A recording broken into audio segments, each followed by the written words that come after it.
These are screwing you, and I don't mean in a good way. Prep time is never supposed to take hours on the toilet, and if you continue to fuel these bad habits, you're putting this toxic cycle on repeat for future prep sessions. If you've ever bottomed before or you plan to bottom, you're intimately familiar with the dreaded deed of douching, but you probably don't know why douching is creating a mudslide of problems to begin with. When I've applied the following lessons into my prep routine over the last few years, douching takes me 20 minutes max. In today's video, we're going to talk about why overdouching triples your prep time, wreaks havoc on your butt and gut health if not done properly, and the simple solutions to feeling grounded and confident when it's time to prep for butt stuff. If you're new to the Bottoms Digest, my name is Alex. I worked as a sex educator and content creator in the American reproductive rights movement for 5 years and pivoted into helping y'all bottom better for the last 3 years here on the Bottoms Digest. I've also been bottoming for 15 years and have loads of healthy tips I'm edging to share with y'all. So let's get to the bottom of overdouching. If you've ever felt overwhelmed or frustrated from douching, know that it's not your fault. Sex ed has failed just about all of us, and even if it was half as good as it needed to be, you can bet your bottom dollar it was never going to cover butt stuff to begin with. You're not alone in the struggle, babe. The high school football coach was never going to teach you the fundamentals of douching, so I got you. The reality is most of us have turned to porn for our sex ed as we got older. Don't get me wrong, porn is amazing. It's full of fantasies and it fuels an economy of sex workers. Yes. But it is a fantasy. It is highly produced and not a reflection of reality whatsoever. Sex in the real world has awkward transitions, funny sounds, and of course, messes. In porn world, that is all conveniently cut out. Unfortunately, when your 16-year-old self walks away from the family computer after spending all afternoon clearing the browsing history on it, you now have a misconception of what sex is supposed to look like, and you skipped over all the foundational work to avoid replicating this pristine scene. Years go by and you've accepted that douching sucks and takes hours, but then you run across an OnlyFans creator sharing their douching routine. You follow their routine just to find out once again you're on the toilet for a lifetime wondering when the Mississippi River is going to stop flowing through your ass. Once again, there is a problem with this angle of information. I'm not an accountant and I wouldn't give financial advice to a friend like I'm a certified public accountant. OnlyFans creators and porn stars alike are sex workers, so their prep time is going to look drastically different than yours and mine. The reality too is that most sex workers are also overdouching because they got the same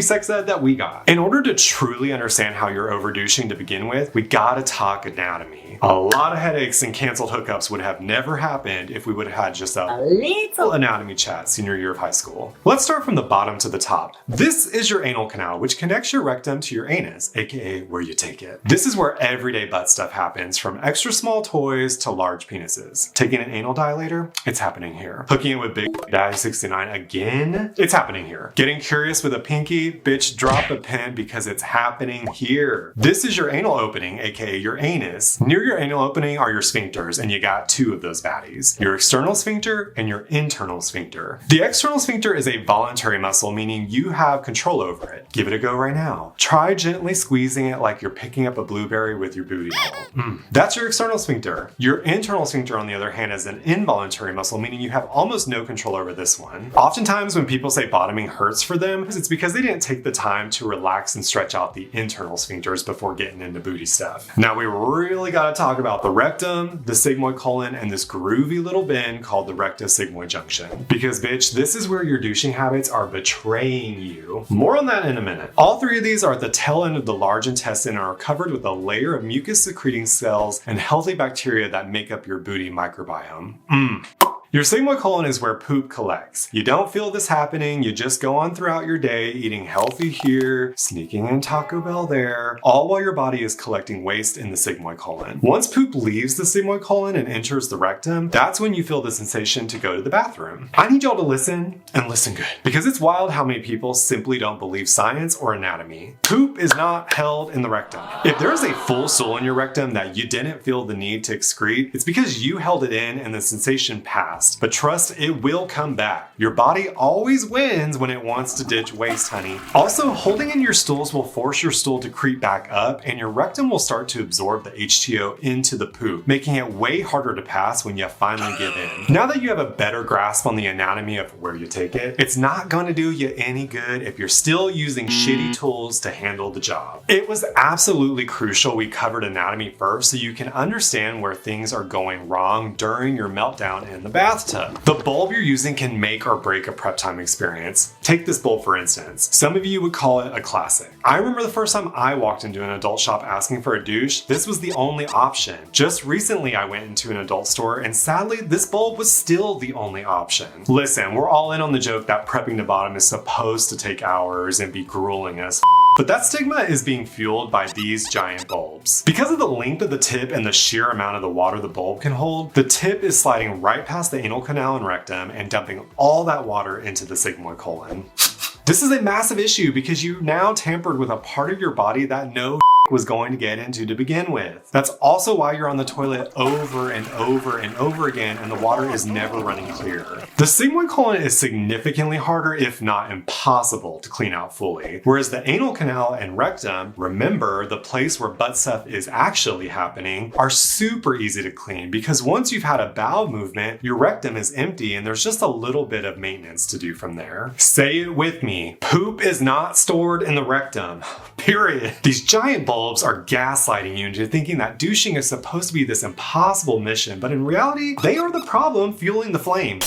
And shower attachments are just as bad, y'all. Oftentimes, shower attachments feel like they did the job so fast, but again, they are fooling you. One, they too shoot water way past the point of no return. That's why it feels like things are good until you get in the bedroom and get a whole gallon of surprise water all over your bed. Yikes. Two, many of us live in apartment buildings where the water temperature and pressure are very unpredictable. I have friends that work in emergency rooms and they have told me nightmare stories about a person giving their hole a 3rd-degree burn or someone else puncturing their rectum because they lost control of the pressure. But things get worse with these quite literally things. Remember that mucus lining with all that healthy bacteria we mentioned earlier? Yeah, all that water and all those endless rounds of douching pretty much wash that down the toilet. The irony here is that the healthy bacteria and mucus lining help keep your rectum and anal canal squeaky clean. Another problem with over douching is you can become douching dependent, meaning you're throwing off your natural bowel regularity a lot by inducing a bowel movement every time you douche. The last look of bad news about over douching is that more and more studies are coming out about its ties to STI transmissions. Research suggests that the mucus lining being stripped leads to anal tears, which in turn can cause easier STI transmissions. Additionally, your booty's healthy bacteria aren't around to fend off the bad stuff. So you buy this bulb, douche your guts out, drown the systems in place that would actually help you douche less, time is flying by, and the hellish cycle repeats the next time you're feeling frisky. Until now. I know that might all seem scary, but that's only because we never got the education us sluts needed in the first place. When it comes to douching, less is best, babe. Every time. If you're gonna douche anyways, ditch this ticking time bomb because it's time to make the switch to a smaller bulb.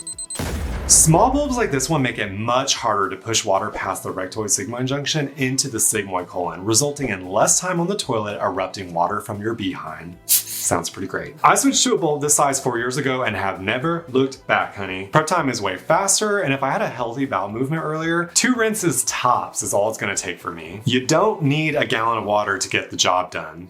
A high fiber diet bulks your stools and keeps you regular. That regularity keeps your rectum empty, and minimal douching keeps the water in the area where all the butt stuff is going down to begin with.